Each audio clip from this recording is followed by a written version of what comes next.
Yo, yo, yo, we are back for another big episode. This time, Gavin is back. What's up, Gavin? What's up, man? I'm good.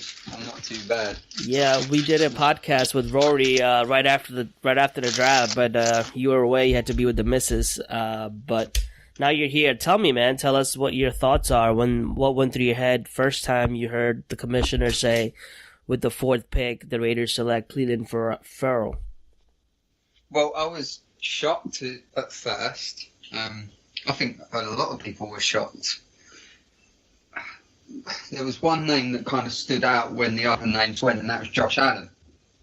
Because really the board was 1, 2, 3, 4, Kyler Murray, Bosa, Quinn Williams, Josh Allen. But then when you actually logically think about it, where does Josh Allen fit into the structure that we've got? I'm not sure he does. Whereas he Clelin Ferrell is the second best weak side defensive end. So that's why we decided to go that route. And a lot of people say, as a reach, trade back. Do you think the Raiders weren't trying to trade back? Because they were trying to get calls and trying to trade back and still take their guy. But the problem is, the calls that they were getting, the offers weren't good enough. Also, if they moved back too far, they wouldn't have got the guy they want. So they just thought, okay, well, let's be calm and collected about it and take our guy and then just go forward from there and then trade back a couple of times in the later rounds and then pick up some extra picks. And I think they did an absolutely stellar job. Considering it's Mike Mayock's first year, the guy's proven. He knows what he's doing. He's been around it for years. So it's not a surprise that from day one, he's just given this really good momentum for the Raiders going forward. You know, I think the Raiders played the media perfectly. Everybody was saying it's Quentin Allen or a quarterback.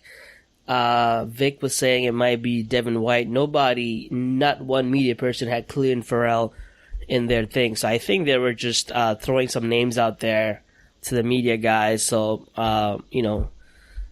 someone would jump out for a quarterback, but nobody did.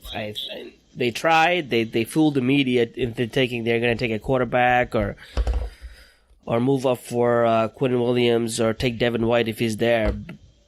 Yeah, so I think it was masterful what they did. Yeah, it makes no sense to take a quarterback this year when, in actual fact, I think Derek Carr going forward will be the franchise quarterback for years to come. But think about it logically. If they take a quarterback this year, they can't take a quarterback next year. And next year actually has more talent at quarterback than this year.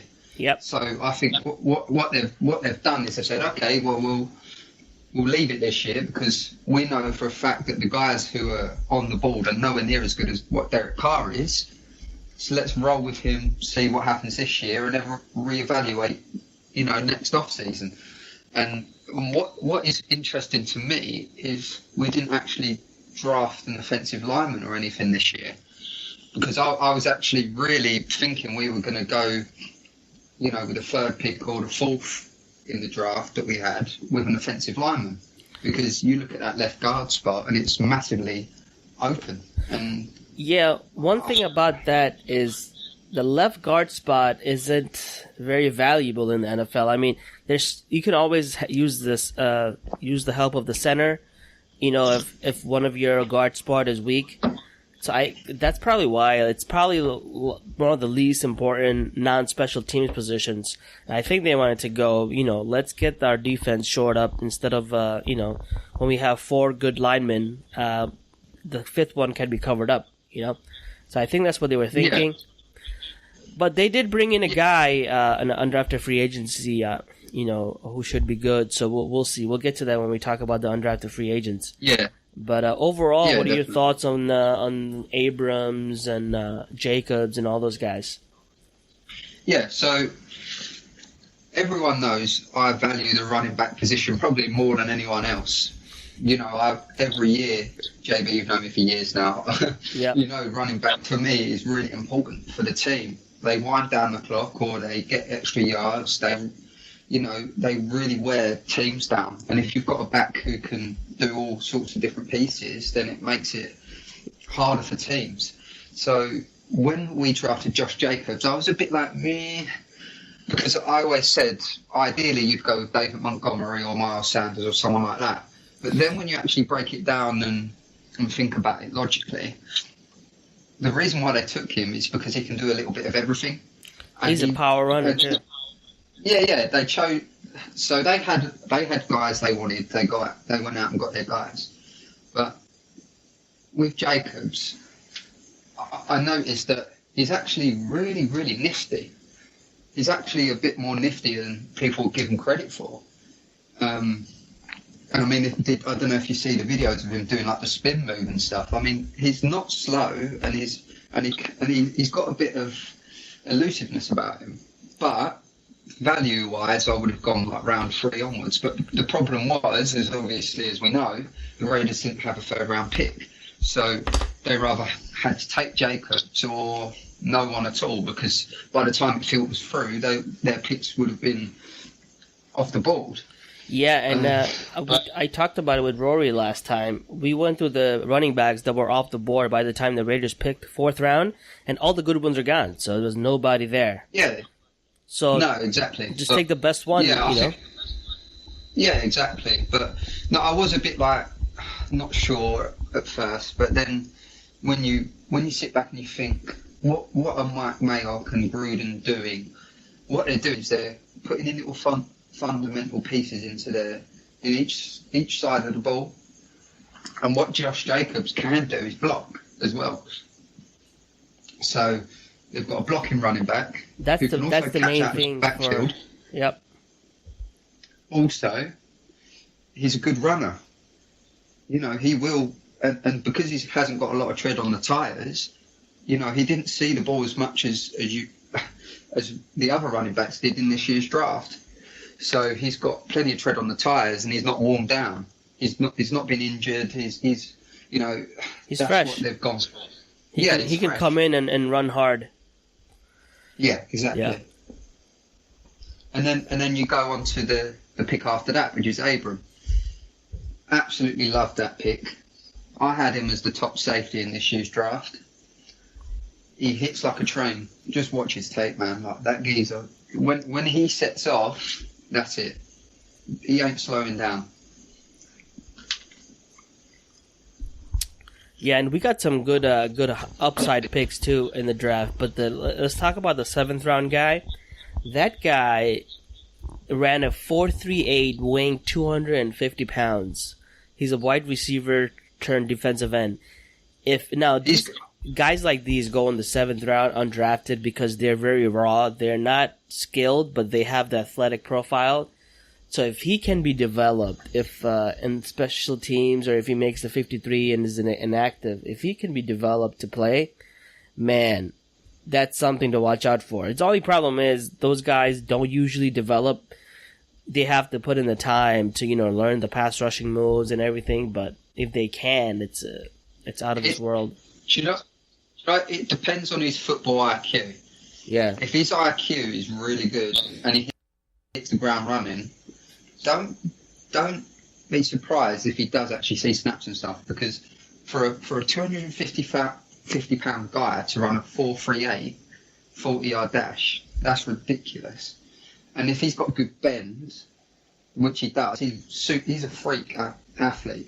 So if he can actually just build up that power and the technique and so forth, then I think he could be a very, very, very good rotational player. Can't see him being a starter, but I can see him being a very good depth piece and someone you can bring in on certain situations. At least play special teams. He can come in and do special teams work, so definitely. Maybe as a gunner or whatnot. Yeah, and then you've got the other picks that we took. Isaiah Johnson. I like that pick. He's not going to be day one starter. It's going to be Mullen and Conley. Yeah, it's good to see Mullen versus Worley a camp battle. All right, sorry, man. I think we lost you for a second there, but we're back. What were you talking about? Just running out the draft. Your thoughts on Yeah. I think I was talking about Isaiah Johnson. Yep. Yeah, I think that the Raiders have really kind of gone for a certain criteria for their corners. So 6 foot plus, run good 40 times, powerful and strong corners. I think it'll be Mullen and Conley day one. That's just my opinion. But Isaiah Johnson could be a good guy to come in as well on certain situations. Yeah, I think they're looking for tough press zone corners.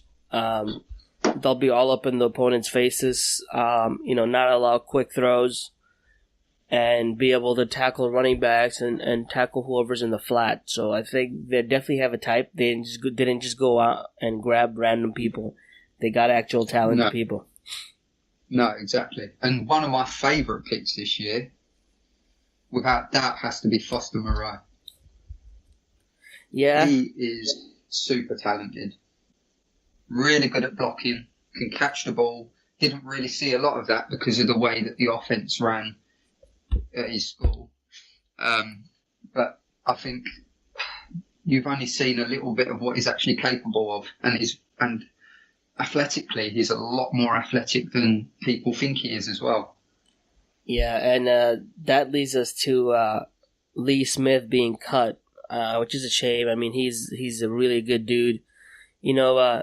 I was listening to the Raiders.com podcast, and they were saying that he would barbecue at the players' parking lot after each home game, which is pretty cool. Him and his family would just drink alcohol and barbecue and hang out at the players' lot. So that's pretty cool. It's definitely a throwback type of Raider guy. But I understand the move. Obviously, you brought in a guy who can block and catch. And you have Lee Smith, who's a little athletically challenged, so he's not going to, when he's in, people know it's going to be a run pass. I mean, it's going to be a run play. Yeah, so, I don't even think it's just that. I think it's the fact that Gruden wants his guys now. He wants to establish his core of players, and I don't think Lee Smith fitted that calibre of what he wanted. He wants them to be tough, but he also wants them to be athletically gifted as well. Yeah, and most importantly, someone who could do multiple things, not just, run or catch. And that's why he didn't bring in Cook back. Cook was but when Cook is there, they know he's not going to block.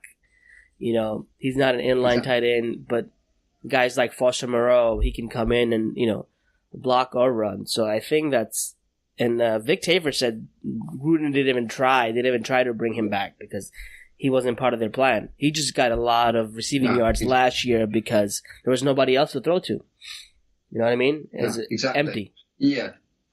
But also, if you look at it this way, the Raiders actually passed up on quite a lot of wide receivers that went around the times they were picking. And they did that to get Hunter Renfrow because they know, number one, he's a slot guy, but he can fill in at times in the wide areas. And also we use the early picks on defense. Yeah, of course. But I'm just saying from a standpoint of wide receivers, some of the wide receivers who were classed higher than him were around when the Raiders were picking, and they just thought, no, we're going to stick to our board. We're going to go for who we think is going to be valuable for us. And I think what Hunter Renfrow brings is do you remember when we had Michael Crabtree? Yeah. Literally, he would just move the chain or get us out of a pickle, get us out of a jam. Yep. Renfrow will be that guy. Yeah, it's funny. He doesn't look like a guy who plays football. He looks like a guy who just, probably come fix your boiler or something. It's funny. To be honest, he looks like the guy who's serving popcorn, but at the stadium. Let's be honest, you've all got to start somewhere, but no, I think he's a very, very talented young man, and I think what he will bring to the wide receiver corps is unique in his skill set. He's got your Antonio